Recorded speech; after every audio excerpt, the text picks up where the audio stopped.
Jepang menutup diri dari dunia luar, melarang orang asing masuk dan rakyatnya dilarang keluar, lebih tepatnya disebut negara terkunci. Wah, pasti ketat banget ya. Tapi kenapa sih Jepang itu memilih isolasi? Ada dua alasan, yang pertama yaitu politik, dan yang kedua itu adalah agama. Jepang takut pengaruh misionaris Kristen melemahkan kekuasaan Shogun. Mereka juga nggak mau nasibnya sama kayak Filipina yang dijajah oleh Spanyol. Jadi isolasi ini melindungi Jepang dari kolonialisme.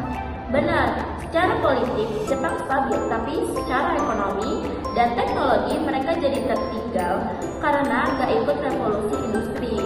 Jadi ini seperti pedang bermata dua ya. Benar sekali, makanya saat Amerika datang tahun 1853 dengan kapal perang, Jepang nggak bisa lagi menolak dunia luar.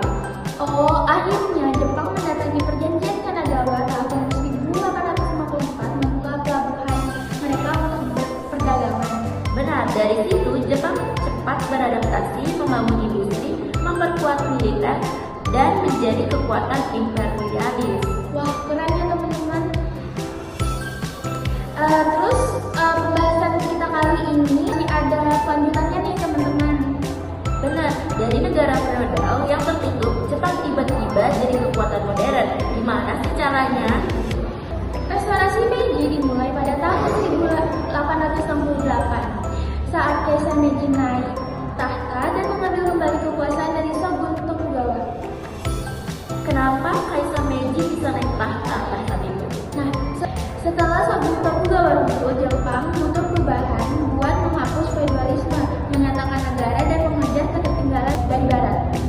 Jadi bukan cuma perubahan politik ya, tapi juga modernisasi. Bener banget, jadi Jepang berubah jadi negara berbasis industri dan militer. Tapi kenapa Jepang tiba-tiba mau berubah? Karena mereka sadar ketertinggalan jauh setelah Amerika datang tahun 1853 setelah melihat majunya negara barat. Kalau tetap terisolasi, mereka bisa dijajah seperti negara Asia lainnya dong. Ya, makanya mereka belajar dari barat mulai bermodernisasi. Apa saja sih yang berubah? Yang pertama ada bidang politik, sistem feodal dihapus dan diganti pemerintah terpusat. Yang kedua ada bidang ekonomi, industri, perbankan, baja dan tekstil perkembangan. Nah, yang ketiga ada bidang militer.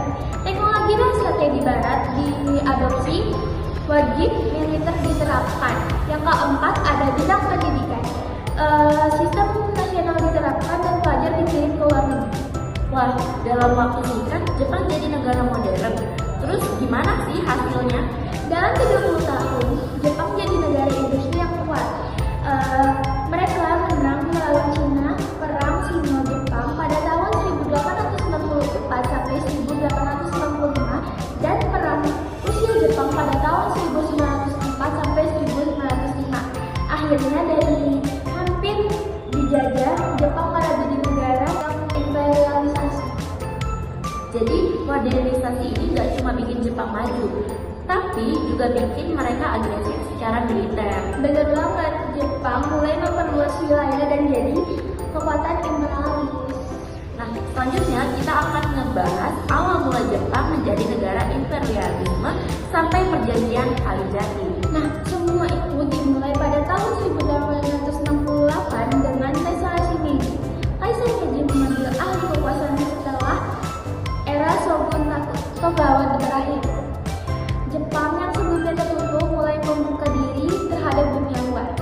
Benar, mereka belajar dari barat, mengadopsi teknologi, militer, dan sistem pendidikan modern. Jepang gak mau senasib dengan Cina yang terpecah akibat kekalahan dari kekuatan barat. Bukan hanya reformasi internal, Jepang juga mulai menetap keluar karena menjadi target pertamanya yang akhirnya memicu perang Sino-Jepang pada tahun 1894 sampai 1895. Jepang menang dan mendapatkan Taiwan serta pengaruh di Korea. Kemenangan ini bikin Jepang semakin percaya diri.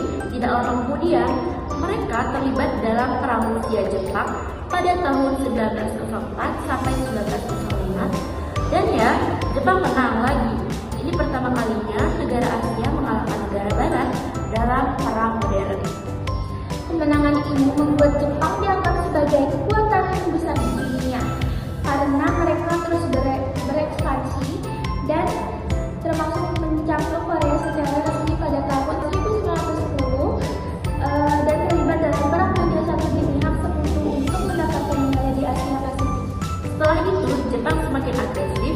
Pada tahun 1931, mereka menginvasi Mongolia dan mendirikan negara boneka Makukuo. Dunia internasional mengancam, tetapi Jepang keluar dari Liga Bangsa-Bangsa dan tetap melanjutkan ekspansinya. Hingga akhirnya mereka bergabung dengan poros Jerman dan Italia dalam Perang Dunia II. Dan tentu saja, salah satu ekspansi terbesarnya adalah ke Asia Tenggara termasuk Indonesia. Nah, akhirnya kita sampai di perjanjian Kalijati. Pada 8 Maret 1942, Belanda menyerah tanpa syarat kepada Jepang di Kalijati, Subang, Jawa Barat. Perjanjian ini menandai dimulainya pendudukan Jepang di Indonesia. Meski awalnya datang dengan janji membebaskan dari penjajah Barat, Jepang justru membawa penderitaan baru. Lah, Jepang menggunakan propaganda Asia Timur Raya untuk menarik simpati, tapi kenyataannya eksploitasi ekonomi dan kerja paksa sangat memberikan rakyat Indonesia.